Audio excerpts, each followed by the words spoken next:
ছেলেরা তোমরা ভাবো ভাই, আল্লাহর ইবাদত যদি আমাদেরই পছন্দ না হয় তো ইসলাম কার জন্য?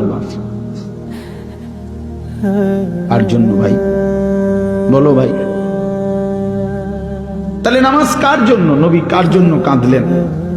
এত রক্ত, এত চোখের পানি কার জন্য ফেললেন? আমাদের কাছেই আমাদের নবী পছন্দ হয় না, আমাদের ধর্মই আমাদের কাছে ভাল লাগে না। আমাদের রাসূলের সারা জিন্দেগি যাইতে যাইতেও যেদিন তিনি পৃথিবী থেকে চলে যায়, মালাকুল মউত আজরাইল যখন রূহ কবজ করে নবীর, তখনও যাইতে যাইতে তিনি বলতেছিলেন আসসালাত আসসালাত। উম্মত নামাজ, আমি চলে গেলাম উম্মত, যাওয়ার আগে শেষবারের মতো বলে গেলাম। এতটা আবদার করে গেলেন, এত ভাবে বলে গেলেন, এত ভাবে কাঁদে গেলেন। তাহলে ইসলাম